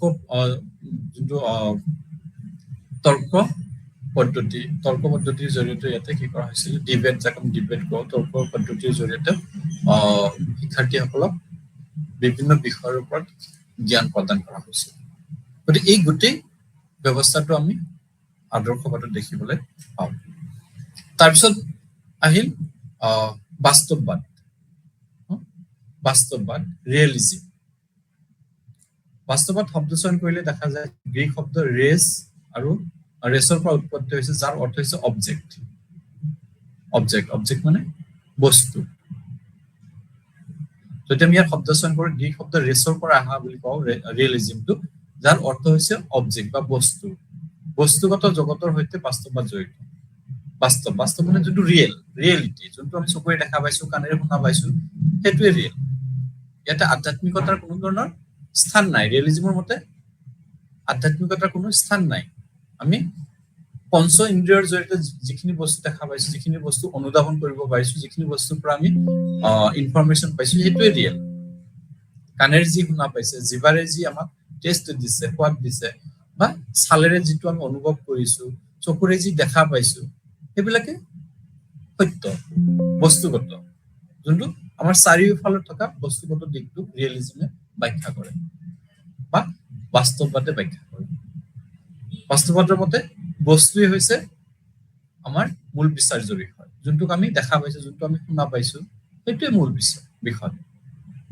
তাত কোনো ধৰণৰ অতীন্দ্ৰিয়ৰ কোনো ধৰণৰ অনুশীলন নহয়। অতীন্দ্ৰিয় মানে যোনটো আমি আদৰ্শবাদৰ কথা কওঁ, আদৰ্শবাদে অতীন্দ্ৰিয়ৰ জৰিয়তে শিক্ষা লাভৰ কথা কওঁ। অতীন্দ্ৰিয় মানে কল্পনাৰ জৰিয়তে, যোনটো আমাৰ পঞ্চ ইন্দ্ৰিয়ৰ ঢুকি নোপোৱা বিষয় আমি চৰ্চা কৰো, সেইটো হ'ল অতীন্দ্ৰিয়বাদ। গতিকে সেই অতীন্দ্ৰিয়বাদ আদৰ্শবাদত দেখা যায়, কিন্তু ৰিয়েলিজমে সেইটো টোটেলি বিৰোধ কৰে। অতীন্দ্ৰিয় যোনটো আমাৰ পঞ্চ ইন্দ্ৰিয়ত ঢুকি নাপায়, সেই বিষয়টো কেতিয়াও অস্তিত্বত থাকিব নোৱাৰে, সেই বস্তুটো কেতিয়াও ৰিয়েল হ'ব নোৱাৰে। ৰিয়েল কোনটো হ'ব? যোনটো আমাৰ পঞ্চ ইন্দ্ৰিয়ে ঢুকি পায়, পঞ্চ ইন্দ্ৰিয়ে যিখিনি আমাক ইনফৰমেশ্যন দিব পাৰে। বাস্তৱবাদী ভৌতিক জগতখনকে বেছি গুৰুত্ব দিয়ে। ভৌতিক জগত মানে আমাৰ চাৰিওফালত থকা যিখিনি দিশ, ভৌতিক জগত, পদাৰ্থ, বস্তুগত জগত। বস্তুগত দিশটোক সত্যতা বুলি মানি লওঁ, সত্য বুলি মানি লওঁ। ইয়াত কোনো ধৰণৰ কি নাথাকে, অবস্তুগত দিশসমূহ ইয়াতে বিলিভ কৰা নহয়, বিশ্বাস কৰা নহয়। বাস্তৱবাদ ভাৱবাদৰ বিপৰীত। মই অলপ আগতে যোনটো কলো, ভাৱবাদ আদৰ্শবাদৰ টোটেল বিপৰীত ধাৰণা হৈছে বাস্তৱবাদ। আদৰ্শবাদে আধ্যাত্মিকতাক বিশ্বাস কৰে, অতীন্দ্ৰিয়ৰ জৰিয়তে চিন্তা চৰ্চা কৰে, কিন্তু আদৰ্শবাদে সেইটো নকৰে। আদৰ্শবাদ টোটেলি চেন্স অৰ্গানসমূহ, ইন্দ্ৰিয়সমূহে যিবিলাক বস্তু আমাক চাপ্লাই দিব, আমাক ব্ৰেইনলৈ কি কৰিব, চাপ্লাই দিব, সেইখিনিকে আমি বিশ্বাস কৰিম।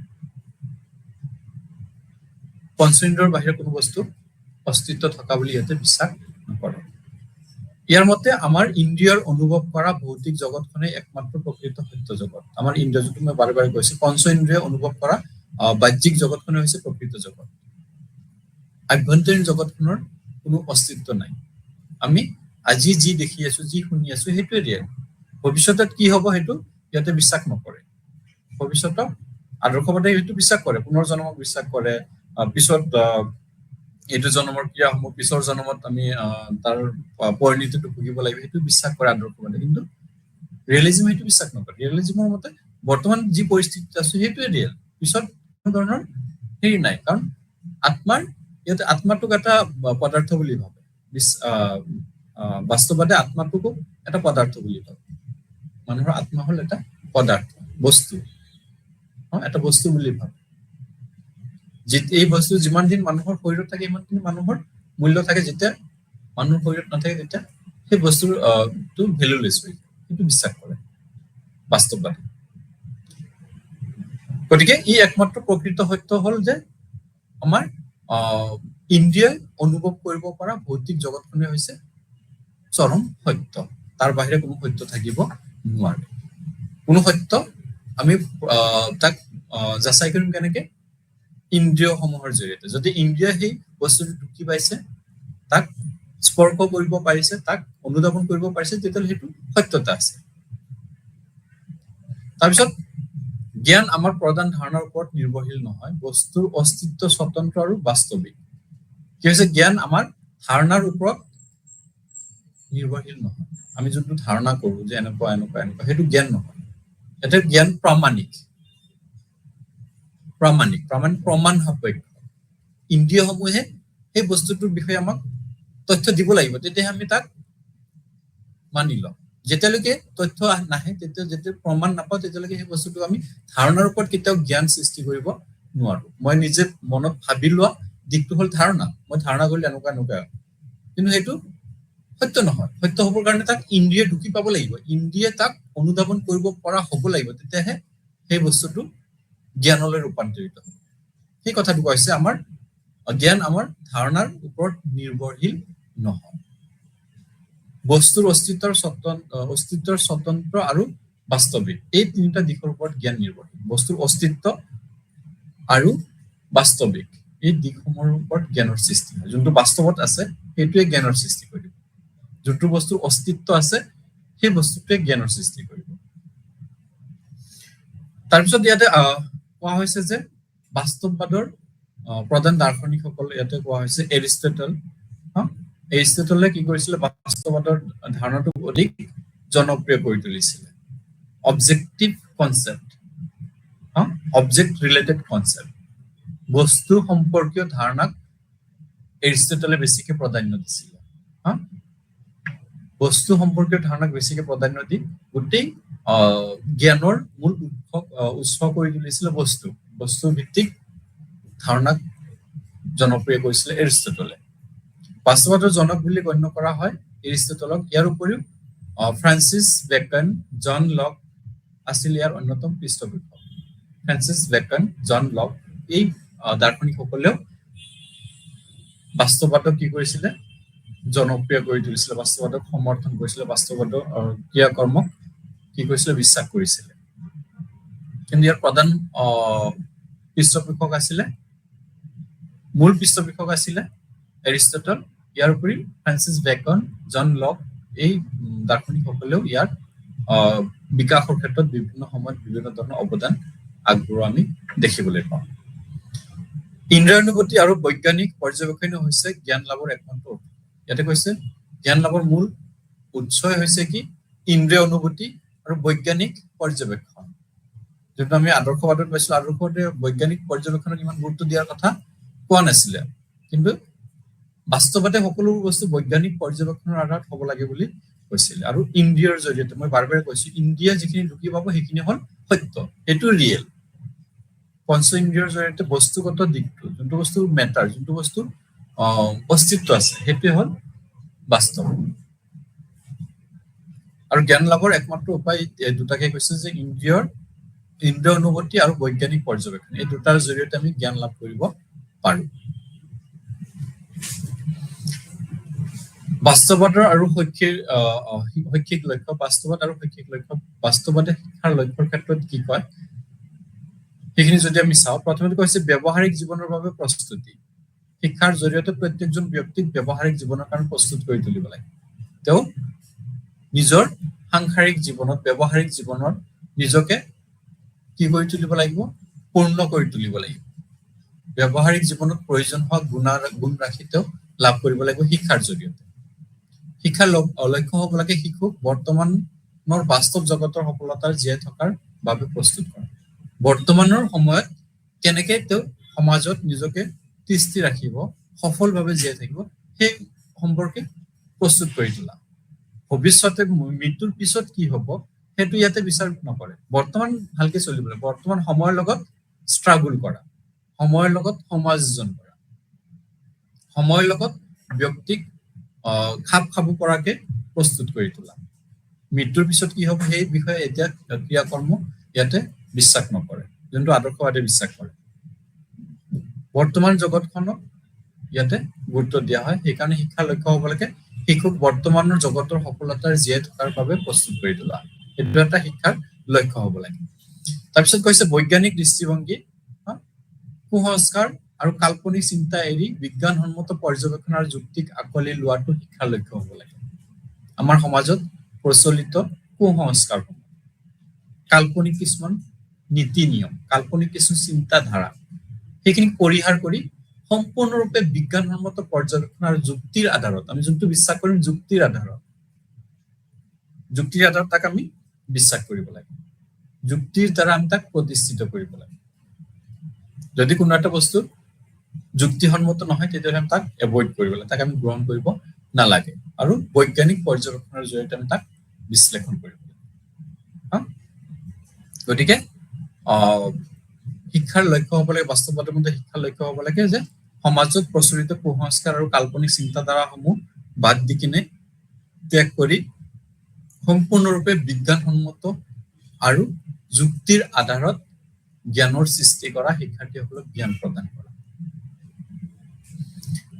তাৰপিছত কোৱা হৈছে যে প্ৰত্যক্ষ অভিজ্ঞতা, কিতাপৰ গতানুগতিক জ্ঞানতকৈ বস্তু আৰু পৰিৱেশৰ সৈতে প্ৰত্যক্ষ সংস্পৰ্শ শিক্ষা হৈছে শ্ৰেষ্ঠ উপায়। ইয়াতে কৈছে প্ৰত্যক্ষ অভিজ্ঞতা ত্যাগ কৰাৰ কথা, সেই প্ৰত্যক্ষ অভিজ্ঞতাৰ কথা কোৱা হৈছে যে কিতাপৰ যিখিনি জ্ঞান, সেই জ্ঞানতকে আমি শিক্ষাৰ্থীসকলে কি কৰিব লাগে, বাস্তৱ পৰিস্থিতিৰ লগত পৰিৱেশৰ সৈতে প্ৰত্যক্ষ সংস্পৰ্শৰ জৰিয়তে, যাক আমি এক্সপেৰিয়েঞ্চিয়েল লাৰ্ণিং, যোনটো বৰ্তমান সময়ত অতি বেছিকে গুৰুত্ব দিয়া হৈছে এক্সপেৰিয়েঞ্চিয়েল লাৰ্ণিঙৰ কথা, প্ৰত্যক্ষ সংস্পৰ্শৰ জৰিয়তে আমি শিক্ষাৰ্থীসকলক কি কৰিব লাগে, জ্ঞান প্ৰদান কৰিব লাগে। সেই কথাটো ইয়াতে কোৱা হৈছে যে শিক্ষাৰ্থীসকলে কি কৰিব, কিতাপৰ জ্ঞানতকৈ পৰিৱেশৰ বা পৰিস্থিতিৰ মাজত থাকি প্ৰত্যক্ষ সংস্পৰ্শৰ জৰিয়তে শিক্ষা আহৰণ কৰিব, যিয়ে শিক্ষাৰ্থীসকলক অধিক সফল হোৱাত সহায় কৰিব, অধিক সফল কৰি তুলিব।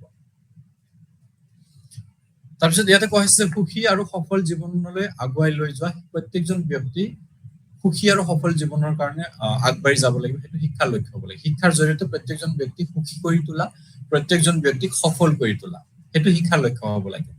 শিক্ষাৰ লক্ষ্য হ'ব লাগে প্ৰত্যেকজন ব্যক্তি যাতে সুখ শান্তিত জীয়াই থাকিব পাৰে, প্ৰত্যেকজন ব্যক্তি যাতে নিজৰ লক্ষ্যত উপনীত হৈ সফল হ'ব পাৰে। প্ৰত্যেকজন ব্যক্তিৰ একোটা লক্ষ্য থাকে আৰু সেই লক্ষ্য উপনীত হ'বৰ কাৰণে আমাক কোনে সহায় কৰিব, শিক্ষাই সহায় কৰিব। তাৰপিছত কোৱা হৈছে যে ব্যক্তিৰ শাৰীৰিক দিশৰ বিকাশ কৰা। বাস্তৱতে আৰু এটা বস্তু গুৰুত্ব দিছে, শাৰীৰিক দিশ। আমাৰ শৰীৰখন ভালে ৰাখিব লাগিব, শাৰীৰিক চৰ্চা কৰিব লাগিব, কাৰণ শৰীৰখন ভালে থাকিলেহে আমি জীয়াই থাকিব পাৰিম। যদি শৰীৰৰ বেমাৰ আজাৰ থাকে, শৰীৰৰ কিবা থাকিলে, তেতিয়াহ'লে আমি সমাজত বা পৰিস্থিতিত নিজকে আমি সংগ্ৰামত কি কৰিব নোৱাৰো, সফলতা লাভ কৰিব নোৱাৰো। সেইকাৰণে বাস্তৱতে নিজৰ শৰীৰখনৰ ওপৰতো গুৰুত্ব দিছে, শাৰীৰিক দিশৰ বিকাশৰ ওপৰতো গুৰুত্ব দিয়া আমি দেখিবলৈ পাওঁ। এতিয়া বাস্তৱবাদ আৰু আদৰ্শবাদৰ মাজত আমি যদি কিছুমান দিশ চাওঁ, শিক্ষাৰ লক্ষ্যৰ ক্ষেত্ৰত দুটাৰ মাজত পাৰ্থক্য কি, সেইখিনি যদি আমি চাওঁ, শিক্ষাৰ চৰম সত্যৰ কথা আদৰ্শবাদী কি কয়, চিন্তা, আত্মা আৰু ধাৰণাৰ কথা কয়। চিন্তা কৰা, কল্পনা কৰা, আত্মাৰ দিশ আৰু ধাৰণা, আদৰ্শ, যোনটো আইডিয়াছ, আদৰ্শ, সেইখিনি কথা আদৰ্শবাদী বিশ্বাস কৰে। কিন্তু বাস্তৱতে ভৌতিক বস্তু আৰু পদাৰ্থ, ফিজিকেল মেটাৰ, ভৌতিক বস্তু, যোনটো বস্তুৰ অৱস্থিতি আছে, যোনটো বস্তু আমাৰ ইন্দ্ৰিয়ই কি কৰে, ঢুকি পায়, সেই বস্তুখিনিক চৰম সত্য বুলি ভাবে। চৰম সত্য কোনটো, যোনটো ইন্দ্ৰিয়ে ঢুকি পাব, সেইটো। কিন্তু আদৰ্শবাদৰ মতে চিন্তা, আত্মা আৰু ধাৰণা বা আদৰ্শ, সেইখিনি হল চৰম সত্য। ঠিক তেনেকে শিক্ষাৰ লক্ষ্যৰ ক্ষেত্ৰত যদি চাওঁ, শিক্ষাৰ লক্ষ্যৰ ক্ষেত্ৰত আদৰ্শবাদী কি কৈছে, আত্ম উপলব্ধি আৰু চৰিত্ৰ গঠনৰ কথা কৈছে। আত্ম উপলব্ধি কৰিব পৰাটো, মুক্তি লাভ কৰা, চৰিত্ৰ গঠন কৰা, এইবিলাক শিক্ষাৰ লক্ষ্য হ'ব লাগে বুলি কৈছে। পৰম ব্ৰহ্মাক উপলব্ধি কৰা আত্ম উপলব্ধিৰ জৰিয়তে। কিন্তু বাস্তৱতে কি কয়, ব্যৱহাৰিক আৰু বৈজ্ঞানিক জীৱনৰ কাৰণে প্ৰস্তুত কৰি তোলা। শিক্ষাৰ লক্ষ্য হ'ব লাগে কি, প্ৰত্যেকটো শিশুক কি কৰা, জীৱনৰ কাৰণে প্ৰস্তুত কৰি তোলা। ব্যৱহাৰিক জীৱনৰ সৈতে সমাযোজন কৰিব পৰাকে, ব্যৱহাৰিক জীৱনৰ সৈতে নিজকে সুন্দৰকে খাপ খুৱাই ল'ব পৰাকে, বৈজ্ঞানিক দৃষ্টিভংগীৰ আধাৰত প্ৰস্তুত কৰি তোলাটো শিক্ষাৰ লক্ষ্য হ'ব লাগে। ঠিক তেনেকে পাঠ্যক্ৰমৰ কথা কোৱা হৈছে, মূল পাঠ্যক্ৰম আদৰ্শবাদী কি কৈছে, মানৱীয় বিদ্যা, কলা, দৰ্শন আদি পাঠ্যক্ৰমত অন্তৰ্ভুক্তৰ কথা কোৱা হৈছে, যিখিনি মানৱীয় বিষয়। কিন্তু বাস্তৱবাদী কি হৈছে, ভৌতিক বিজ্ঞান, জীৱ বিজ্ঞান, গণিত আদি বিজ্ঞানসন্মত দিশসমূহ পাঠ্যক্ৰমত অন্তৰ্ভুক্তৰ কথা কৈছে। আদৰ্শবাদে বিজ্ঞানতকে মানৱীয় দিশটো বেছি গুৰুত্ব দিছিলে, পাঠ্যক্ৰমত অন্তৰ্ভুক্ত হ'ব লাগে বুলি কৈছিলে। ঠিক তেনেকে বাস্তৱতে কি কৈছে যে আমি মানৱীয় বিষয়তকে আমি বিজ্ঞানৰ ওপৰত গুৰুত্ব দিব লাগে। বিজ্ঞানসন্মত যেনেকে ভৌতিক বিজ্ঞান, জীৱ বিজ্ঞান, গণিত, ৰসায়ন বিজ্ঞান, পদাৰ্থ বিজ্ঞান, এই বিজ্ঞানৰ দিশসমূহ পাঠ্যক্ৰমত অন্তৰ্ভুক্ত কৰিব লাগে, যিখিনি বস্তু আমি কি কৰিব পাৰো, প্ৰমাণ সাপেক্ষে বিশ্লেষণ কৰিব পাৰো, সেই বিষয়সমূহ পাঠ্যক্ৰমত অন্তৰ্ভুক্ত হ'ব লাগে। গতিকে পাঠ্যক্ৰমৰ ক্ষেত্ৰত এই দুই দৰ্শনৰ আমি যিখিনি মতদৰ্শ সেইখিনি দেখিবলৈ পাওঁ। শিক্ষকৰ ভূমিকা সম্পৰ্কে ইয়াতে কোৱা হৈছে যে শিক্ষকজন হ'ব পথ প্ৰদৰ্শক আৰু আধ্যাত্মিক আদৰ্শবাদত কোৱা হৈছে। শিক্ষকজন পথ প্ৰদৰ্শক আৰু আধ্যাত্মিক আদৰ্শৰ ব্যক্তি হ'ব। কিন্তু বাস্তৱতে কি কৈছে, তথ্যৰ যোগানকাৰী আৰু বাস্তৱ সংগত। শিক্ষকজন ইয়াতে তথ্যৰ যোগান ধৰিব আৰু গোটেই পৰিৱেশটো অৰ্গেনাইজ কৰিব, সংগঠন সৃষ্টি কৰিব, কেনেকে শিক্ষাৰ্থীসকলে শিকিব, অৰ্গেনাইজ কৰিব, উপস্থাপন কৰিব। শিক্ষাৰ্থীসকলে নিজে শিকিব, জাষ্ট শিক্ষকজনে তথ্যখিনি যোগান ধৰিব আৰু শিক্ষাৰ পৰিৱেশটো সৃষ্টি কৰিব। কিন্তু আদৰ্শবাদী কি কৈছে যে শিক্ষকজনে হৈছে সৰ্বসেৱা। শিক্ষকজনে গোটেই শিক্ষা ব্যৱস্থাটো পৰিচালনা কৰিব, তেওঁ নিজে ডাইৰেক্ট কৰিব, শিক্ষাৰ্থীসকলে সেই পথে পৰিচালিত হ'ব। আধ্যাত্মিক আদৰ্শৰ অধিকাৰী, তেওঁ আধ্যাত্মিক গুৰু হিচাপে শিক্ষাৰ্থীসকলক নিজকে কি কৰিব, শিক্ষাৰ্থীসকলৰ আগত উপস্থাপন কৰিব। কিন্তু ইয়াতে তাৰ উল্টাটো কোৱা হৈছে, শিক্ষকজন জাষ্ট তথ্য যোগান ধৰিব, শিক্ষাৰ্থীসকলে সেই তথ্যক বিশ্লেষণ কৰিব, সেই তথ্যৰ আধাৰত জ্ঞান আহৰণ কৰিব আৰু পৰিৱেশ, শিক্ষাৰ পৰিৱেশটো সৃষ্টি কৰিব। ঠিক তেনেকে আমি অনুশাসনৰ ক্ষেত্ৰত যদি চাওঁ, অনুশাসনৰ ক্ষেত্ৰত কোৱা হৈছে যে আমি ইয়াতে পাইছিলো কঠোৰ অনুশাসনৰ কথা কৈছিলে আদৰ্শবাদত। আদৰ্শবাদত কঠোৰ অনুশাসনৰ কথা কৈছিলে, শিক্ষাৰ্থীসকলে কঠোৰ অনুশাসন মানি চলিব লাগিব, শিক্ষকে যি ক'ব তাকে মানি চলিব লাগিব। কিন্তু বাস্তৱত সেইটো কোৱা নাই, বাস্তৱতে কৈছে শিক্ষাৰ্থীসকলে নিজৰ ইচ্ছা অনুযায়ী নিজকে পৰিচালনা কৰিব। প্ৰিয় শিক্ষাৰ্থীসকল, আজিলৈ সময় শেষ হৈ আহিল, ইমানতে সামৰিছো, নমস্কাৰ।